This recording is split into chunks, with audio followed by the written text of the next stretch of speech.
কিছু হলো না।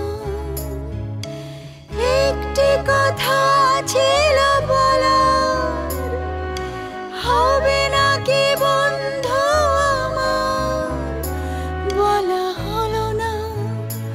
ও বন্ধু আমার, বন্ধু আমার, বন্ধু আমার।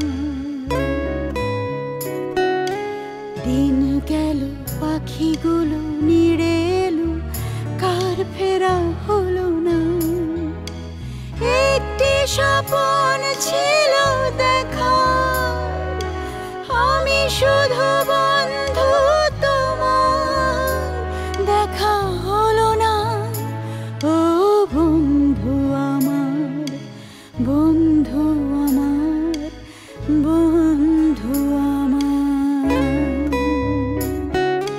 চাঁদ গেল, তারা গেল, নিভে গেল, কাকে চেনা হলো না। একটু সোহাগ ছিল দেয়া, তোমাকে দুহাতে ছোঁয়া, ছোঁয়া হলো না। ও বন্ধু আমার, বন্ধু আমার, বন্ধু আমার।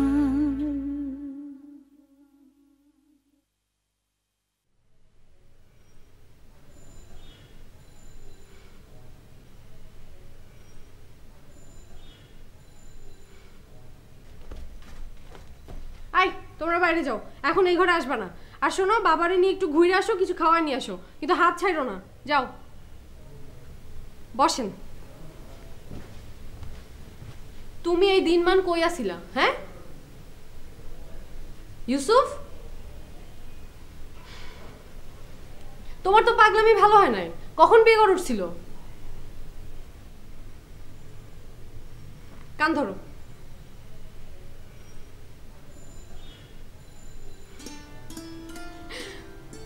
এবার কও, আর এক মুহূর্তের জন্য আমার চোখের আড়াল হইবা? তবে তার আগে তোমার কাছে আমার একটা প্রশ্ন আছে। কি? তুমি আমাকে কতটুকু ভালোবাসো? এটা আবার কেমন প্রশ্ন? তুমি ওই গল্পটা জানো না? রাজা তার 4 মেয়েকে একটা প্রশ্ন করেছিল। না। রাজা তার মেয়েদের জিজ্ঞেস করলো, তোমরা আমাকে কত ভালোবাসো? রাজার বড় মেয়ে বলল, সে রাজাকে ফুলের মতো ভালোবাসে। রাজার মেঝো মেয়ে বলল, সে রাজাকে মধুর মতো ভালোবাসে। আর রাজার সেঝো মেয়ে কি বললো জানো? সেঝো মেয়ে বলল, সে রাজাকে আতরের মতো ভালোবাসে। রাজার তো খুশি আর ধরে না। কিন্তু রাজার ছোট মেয়ে যখন বলল, সে রাজাকে লবণের মতো ভালোবাসে, রাজা তো মহারাগ। একদিন রাজার ছোট মেয়ে তাকে দাওয়াত করে লবণ ছাড়া তরকারি খাইয়ে প্রমাণ করলো লবণের কি দাম। অবশেষে রাজা বুঝলো, ফুল, মধু, আতর ছাড়া জীবন চলে, কিন্তু লবণ ছাড়া জীবন চলে না। তুমিও আমার জীবনে লবণের মতো ইউসুফ। আমি তোমাকে লবণের মতো ভালোবাসি। তুমি ছাড়া আমার জীবনের কি স্বাদ? তুমি ছাড়া তো আমার সব কিছু বিস্বাদ। বুঝলাম। এইবার বুঝছো ইউসুফ, আমি তোমাকে কত ভালোবাসি? হ্যাঁ। তোমার প্রশ্নের উত্তর পাইছো? না। কি বাদ রইল? আচ্ছা, আমি যদি কাউকে খুন করি, তুমি কি আমাকে ক্ষমা করবা না করবা না? আই পাগল, তুমি কাকে খুন করবা? প্রশ্ন করছো কেন? শুধু উত্তর দিব। হ্যাঁ। না। ক্ষমা করবে না? যদি আত্মরক্ষার জন্য করো, হয়তো করতে পারি। আর তোমাকে রক্ষার জন্য? সেটাও করা হয়ে গেছে। ওদের লিডার এখনো বেঁচে আছে। তার জন্য আইন আছে, পুলিশ আছে। তাছাড়া আমিও তো জবানবন্দি দিয়েছি। আমি কোনো কথা শুনতে চাই না। আমি যাই করি তোমাকে তো মেনে নিতে হবে। তাই শুনি। জরিবু, তুমি? তো তুই কাকে আশা করেছিলি? অপুকে? আমি কেন অপু ভাইকে আশা করব? তাহলে বলির পাঠা কাকে বানাবি? আমি কি চলে যাব? শোন, তুই যদি খুন করিস ও মেনে নেবে ঠিকই, মনে নিবে না। মেনে নেয়া আর মনে নেওয়ার মধ্যে তফাৎ আছে, বুঝিস তুই? না। তোকে ওর ভালোবাসার দায়, তাই মেনে নেওয়া ছাড়া ওর কোনো রাস্তা নেই। তবে মন থেকে এই ব্যাপারটা ও কোনোদিনই গ্রহণ করতে পারবে না। জুলেখা, হ্যাঁ, এই না তুমি আমাকে বললে তুমি আমাকে সবচেয়ে ভালোবাসো, আমি ছাড়া তোমার জীবন নুন ছাড়া তরকারি, বিস্বাদ। তুই চুপ কর তো, চুপ কর। না, ও যদি অপুকে দিয়ে খুন করতে চায়, তোরা তো মাথা ব্যথা কিসের? জরিবু, আমি অপু ভাইকে দিয়ে খুন করাতে চাই মানে? মানে তো তুই আমাকে বলবি আর আমি শুনবো। আমি অপু ভাইকে এই ধরনের কোনো কথাই বলিনি। তুই রাজ্জাককে নিয়ে অপু ভাইকে কোনো কথা বলিসনি? তখন আমার মাথায় এত কিছু ছিল না। হ্যাঁ, তোর মাথায় ছিল না। তুই ওকে বলেছিস ফারুক চৌধুরীর সাথে গিয়ে বোঝাপড়া করতে, যাতে আমি বিধবা হই, আর তোর মাথায় ছিল না। জরিবু, আমি এত কিছু চিন্তা করে বলিনি। তো কি চিন্তা করে বলেছিস তুই? সে জেনে বুঝে খুনির হাত দিয়ে চিঠিটা পাঠিয়েছে, যাতে খুনির শিকার খুঁজতে কোনো রকম কোনো সমস্যা না হয়। হ্যাঁ, আর কি বলবা বলো? না, আমি জানতে চাই তুই কেন ওকে আঘাত করেছিস। করব না? কেন করবি? তোমার বর তোমার জন্য রাজ্জাক মাস্টারকে, মানে? যেহেতু সে তোমাকে ভালোবাসতো তাই। জুলেখা, কি? তুই যে এত কথা বলছিস, তুই প্রমাণ করতে পারবি? কত প্রমাণ চাও তুমি? শুধু একটা প্রমাণ দে। এই নাও, এটা কি? স্যারের ডায়েরি। তো তোমার বর যেদিন আমাকে গান শুনিয়েছিল, সেদিন তোমার কি হয়েছিল? আমি সামনে না থাকলে হয় নিজে খুন হতে, না হয় তোমার বরকে খুন করতে। এই ঘটনার সাথে ওই ঘটনার কি সম্পর্ক? সম্পর্ক না থাকলেই তো ভালো। এত কথা বুঝি না। তুই এখন আমার সাথে যাবি, গিয়ে বলবি তোর অনুমান ভুল। অপুর কখনোই রাজ্জাককে নিয়ে কোনো বিদ্বেষ ছিল না, যা ঘটেছে সবই কাকতালীয়। সে তো তোকে বাঁচাতে গিয়েই না এরকম হলো। আমার কথা শোনো, প্রথমে সে আমাকে মারতো, তারপর ইউসুফ, তারপর রাজ্জাক, তারপর বাজান। সে কাউরে ছাড়তো না। কেন ইউসুফ? আমাকে মারতে না পেরে তোমাকে সে মারতে যায়নি? তোমার দিকে গুলি তাক করেনি? তখন তুমি কায়রা নিয়া। হ্যাঁ। এখন তুই আসলে একটা অকৃতজ্ঞ। অকৃতজ্ঞ তুমি। মরার পরও লোকটার একটু স্বীকৃতি দিলা না। আমি যদি তাকে স্বীকৃতি দেই, তুই অপুর কাছে গিয়ে বলবি যে সে নির্দোষ? হ্যাঁ। ঠিক আছে, তাহলে বল কি করলে রাজ্জাক স্বীকৃতি পাবে? তার এই ডায়েরিটা গ্রহণ করলে। ঠিক আছে, করলাম। এখন তোরা একটু যা তো। তুমি? আমি খুব ক্লান্ত রে জুলেখা। আমার এই জীবনের ডায়েরি যে অনেক ভারী, এর চেয়েও অনেক বেশি ভারী। আমার আর ভাল লাগে না, এই বোঝা আমি আর বইতে পারছি না। ইউসুফ, তুমি জরিবুর সাথে কিছুক্ষণ বসো, আমি যাবো আর আসবো। ঠিক আছে।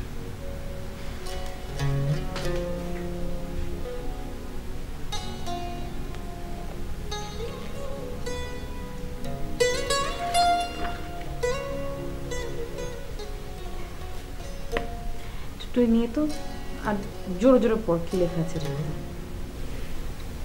তুমি পড়ো, পরে পড়ো একা একা। তুই কি পড়েছিস? কি লেখা আছে এটার মধ্যে? বল, আমি কিছু মনে করবো না। খুব সুন্দর সুন্দর গান লিখেছে তোমাকে দিয়ে। খুব গান লিখতো? খুব সুন্দর জরিব, খুব সুন্দর সুন্দর গান। তুই কি করে বুঝলি যে ওগুলো সব আমাকে উদ্দেশ্য করে লেখা?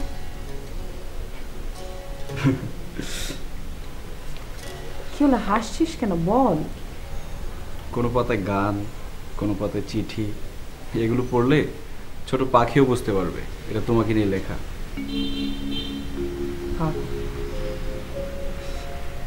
জরিবু,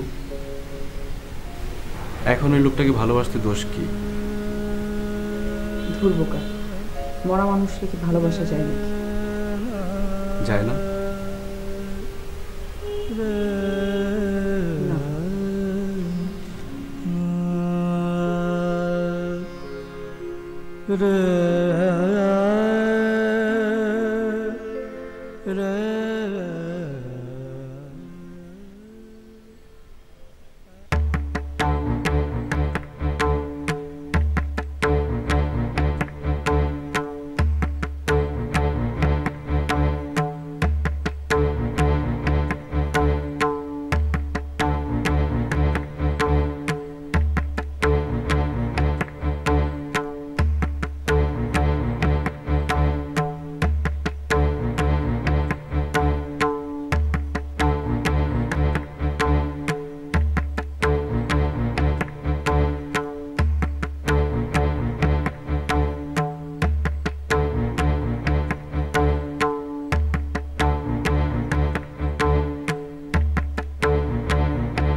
ইউসুফ, ইউসুফ, ইউসুফ আবার কোথায় গেল?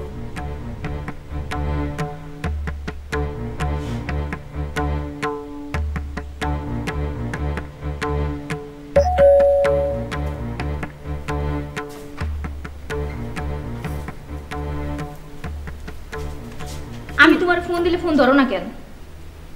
মন মেজাজ খুব খারাপ। কেন, কি হয়েছে? আমারে খাওন দিলে হ্যাঁ এই খাওন আমারে খাওয়ায়। কেন? ভয় ভয়, কিসের ভয়? যদি বিষ মিশাই দেই তুমি তারে বিষ খাওয়াবে কেন? তার পাগল হইতে আর বেশি দিন বাকি নেই। তুমি ভাবিরে দিয়ে তারে খাবার দিবা? তাহলে তো হইছে, ভাবি তার 2 চক্ষের বিষ। তোমার সাথে আমার কত গল্প ছিল, কেমনে কমু? তোমার যা মুড খারাপ। আমি ভাবতেছি কেমনি এই বাড়িতে আমি পলাম। আর সমস্যা কি?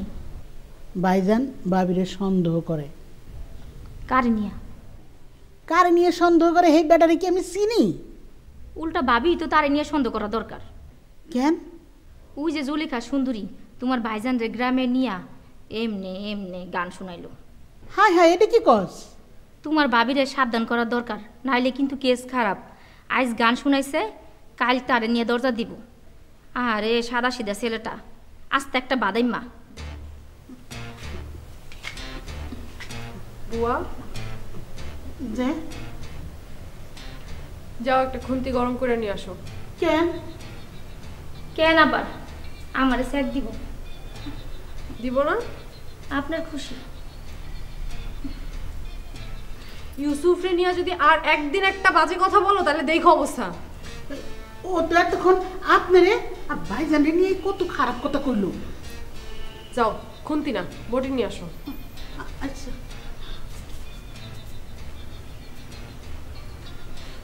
ফাইজলামি করো না। কি হচ্ছে? তুমি যাও। থ্যাংক ইউ ভাইজান।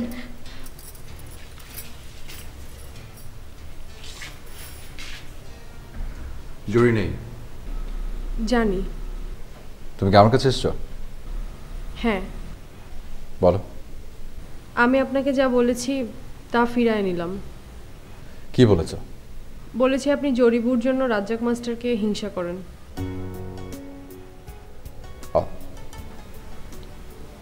আমার মাথা তখন ঠিক ছিল না। না, তুমি বেঠিক কিছু বলনি। রাজ্জাকের ঘটনায় আমার চিঠিটা একটা ফ্যাক্টর। আপনি ওই কথাটা ভুলে যান। আর আমি আপনাকে ক্ষমা করেছি। আমাকে আর স্কুল মাস্টার হতে হবে না, হাত পেট খেয়ে কুড়ে ঘরে থেকে ছাত্রদের পড়াতে হবে না। না, ভালো করেছো। আমি আসলে অত বড় কাজের যোগ্য না।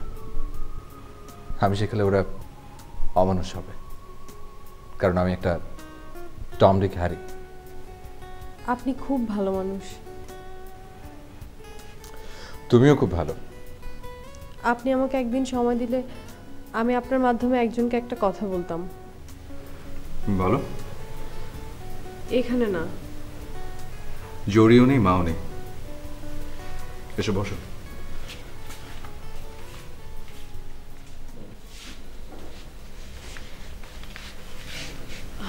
বলো।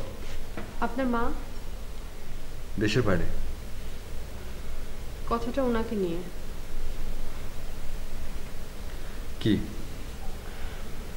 বাবা ফিরে এলে ওনার বাবার সাথে একটি চুক্তি সই করার কথা ছিল, কিন্তু সেটা হচ্ছে না জরিবুর জন্য। ও, উনি সেটা নাই করতে পারেন, কিন্তু উনি যেন আমাদের কোনো ক্ষতি না করেন। বাবার অবস্থা তো আপনি জানেন, আমি একা একা, তাছাড়া ইউসুফেরও মতিগতি ঠিক নেই। ঠিক আছে, ব্যাপারটা আমি দেখব। তবে আমার একটা শর্ত আছে। কি শর্ত? ওনাকে চুক্তিটা করতে হবে লোভ, হিংসা, প্রতিশোধ সব কিছুর ঊর্ধ্বে উঠে।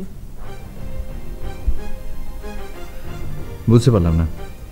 উনি তো বরাবরই আমার বাবাকে শত্রু, ক্ষতিকর প্রতিপক্ষ ভাবতেন। অবশ্য এখনও তাই ভাবেন, কিন্তু উনি যদি চুক্তিটা করতে চান তবে তাকে চুক্তিটা করতে হবে শান্তির উদ্দেশ্য নিয়ে।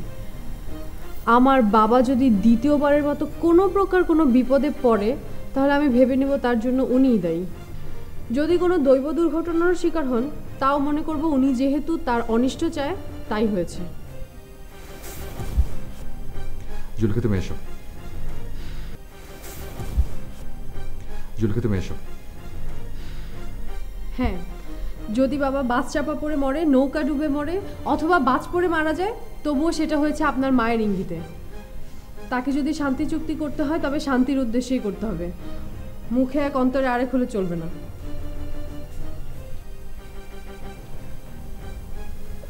অপু, ও যা বলেছে তুমি বুঝতে পেরেছো? হ্যাঁ। তাহলে এখন তুই আয়। না, একটু দাঁড়া। তুমি ওর কথায় কষ্ট পেয়েছো? না।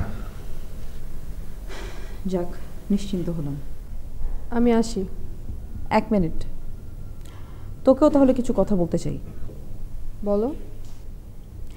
রিয়াজ মাহমুদ যদি কোনো দিন সুস্থ হয় তাহলেই তার সাথে অটোবনের চুক্তি সই হবে, আর তা না হলে ওই চুক্তি কোনো দিনই সই হবে না। কারণ রিয়াজ মাহমুদই শুধু জানে আমার শাশুড়ি আর আমার স্বামী তার জন্য কত বড় মাথা ব্যথার কারণ। কোনো দুগ্ধপোষ্য শিশুর হুমকিতে কোনো কিছুই হবে না। জরিবু, তুমি আমাকে ছোট করছো? তুই আবার বড় হলি কবে? ওর সাথে কি আমার অনেক বেশি তফাৎ দুলা ভাই? জুলেখা, জোরে। চটটা কে খাবে, তুমি না ও?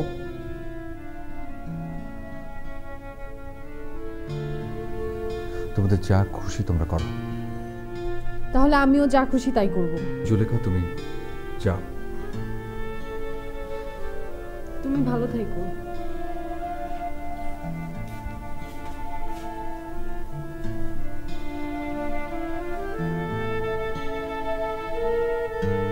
ও এত সাহস পেল কোত্থেকে?